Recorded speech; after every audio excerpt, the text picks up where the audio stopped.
Dari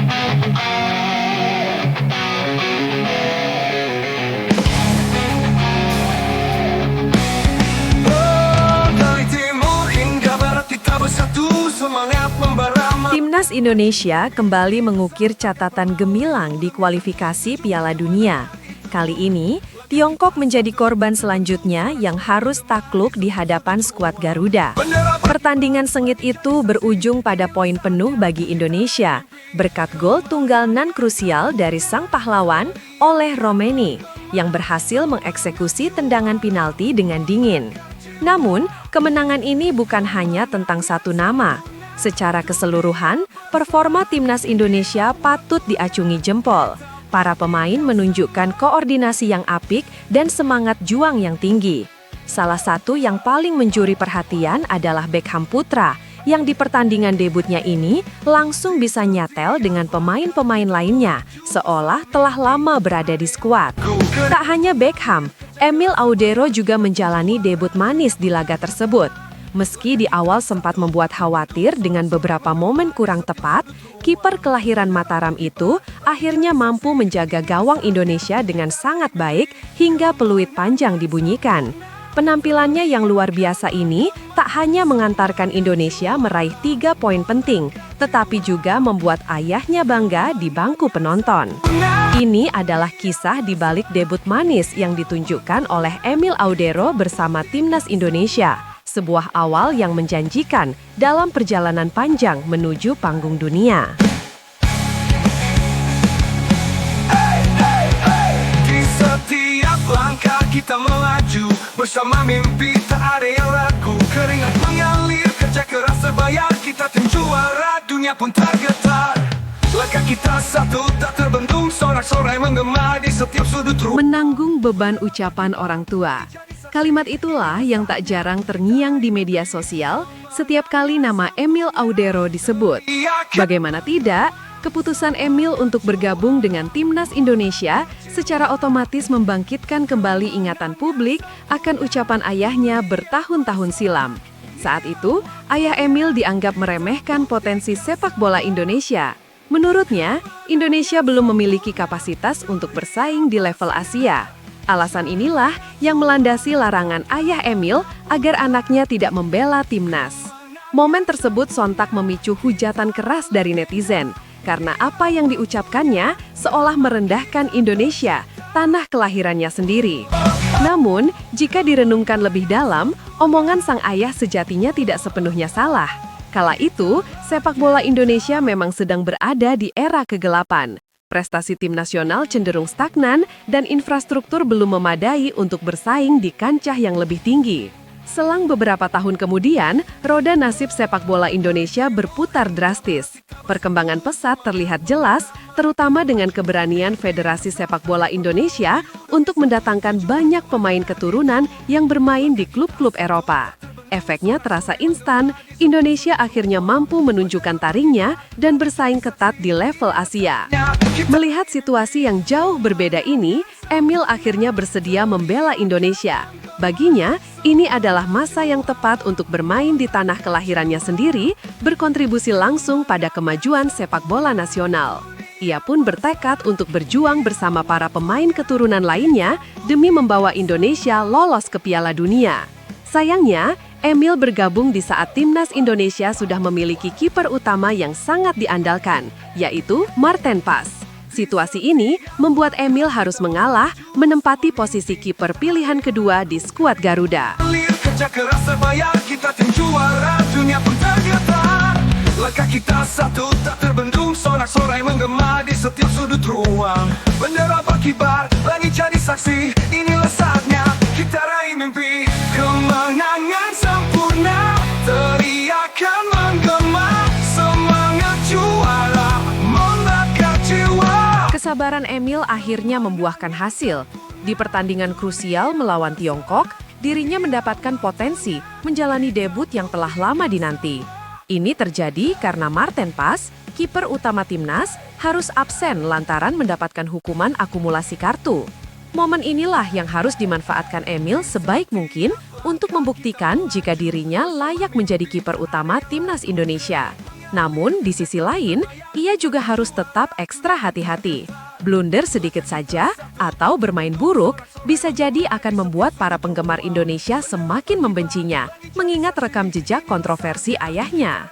Debut itu akhirnya benar-benar dirasakan oleh kiper kelahiran Mataram tersebut.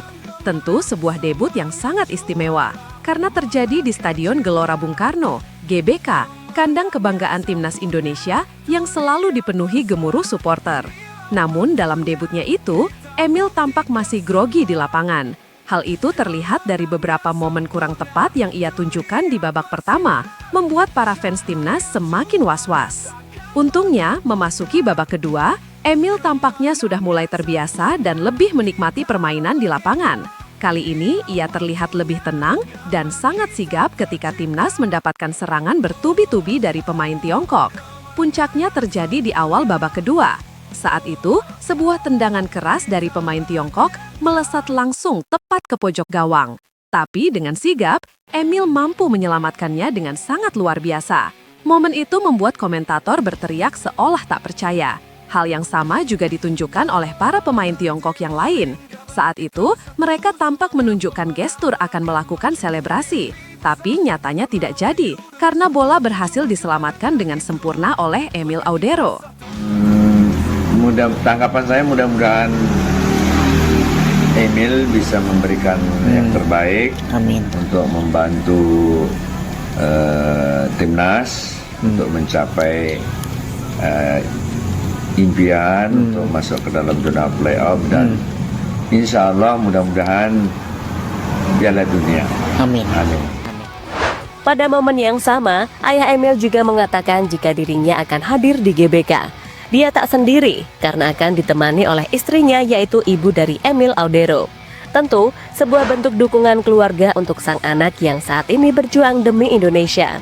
Momen itu sekaligus membuat publik melupakan dan harusnya meminta maaf karena sebelumnya mereka selalu menghujat ayah Emil soal ucapannya beberapa tahun lalu.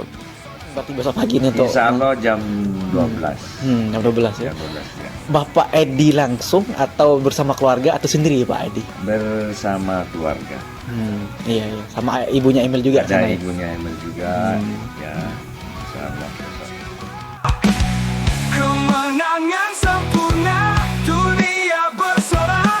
Inilah waktunya, kita buktikan semua. Hey! Hey! Hey! Aksi heroik Emil di bawah mistar gawang sontak membuat ayah Emil mengaku bangga dengan putranya. Saat ditemui media, sang ayah tak bisa menyembunyikan rasa harunya.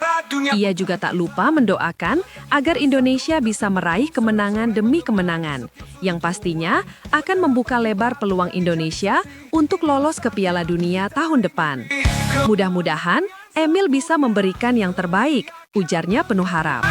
Untuk membantu timnas mencapai impian masuk ke dalam zona playoff dan insya Allah mudah-mudahan Piala Dunia. Amin, amin, amin. Pada momen yang sama, ayah Emil juga mengungkapkan jika dirinya akan hadir langsung di GBK untuk menyaksikan perjuangan anaknya. Ia tak datang sendiri, melainkan akan ditemani oleh istrinya, ibu dari Emil Audero. Ini tentu sebuah bentuk dukungan keluarga yang luar biasa untuk sang anak yang kini berjuang demi nama Indonesia. Momen itu sekaligus menjadi pengingat bagi publik untuk melupakan dan bahkan seharusnya meminta maaf, karena sebelumnya mereka selalu menghujat ayah Emil soal ucapannya beberapa tahun lalu. Besok pagi ini, insya Allah jam 12, ujar ayah Emil, bersama keluarga. Sama ibunya Emil juga, sebenarnya ada ibunya Emil juga. Dengan penampilan yang ditunjukkan oleh Emil Audero kini, peluangnya menjadi kiper utama timnas semakin terbuka lebar. Selain performanya yang sangat gemilang di lapangan, CV-nya juga lebih keren dibandingkan dengan kiper timnas yang lain. Bagaimana tidak? Sebelum bermain untuk Como, Emil pernah merumput bersama klub-klub raksasa seperti Juventus, Inter Milan hingga Sampdoria. Ia bahkan pernah satu tim dengan kiper-kiper kelas dunia macam Buffon hingga Jan Sommer. Dengan pengalaman itulah, tampaknya pantas-pantas saja jika dirinya akan menjadi kiper nomor 1 di skuad Garuda. Lebih lanjut, dengan kegemilangan yang ditunjukkan oleh Emil, kita sebagai fans pastinya juga lebih tenang jika ada kiper yang tidak bisa bermain. Misalnya yang terjadi di pertandingan melawan Tiongkok saat Maarten Pas tidak bisa bermain. Ketika Pas tidak ada, masih ada Emil Audero yang siap menggantikan, yang pastinya memiliki kualitas yang tidak perlu diragukan lagi. Kini, menarik dinantikan apakah Emil kembali dimainkan saat melawan Jepang atau tidak. Karena di laga tersebut, Maarten Pas sudah bisa bermain. Tapi, apapun keputusan yang dilakukan oleh Patrick Clark, semoga membawa pengaruh yang baik untuk Indonesia. Jadi, siapapun yang bermain nanti, semoga memberikan hasil yang positif bagi timnas Indonesia di pertandingan terakhir mereka di babak ketiga kualifikasi Piala Dunia. Ia bersorak, inilah waktunya kita buktikan semua. Jai. Hey, hey. Itulah cerita di balik aksi heroik Emil Audero Mulyadi dalam pertandingan melawan Tiongkok. Sebuah kisah yang membuktikan bahwa kepercayaan dan kerja keras dapat mengubah pandangan dan membawa kebanggaan bagi bangsa. Sorai menggema di setiap sudut ruang, bendera berkibar, langit jadi saksi. Inilah saatnya kita raih mimpi kemenangan sempurna.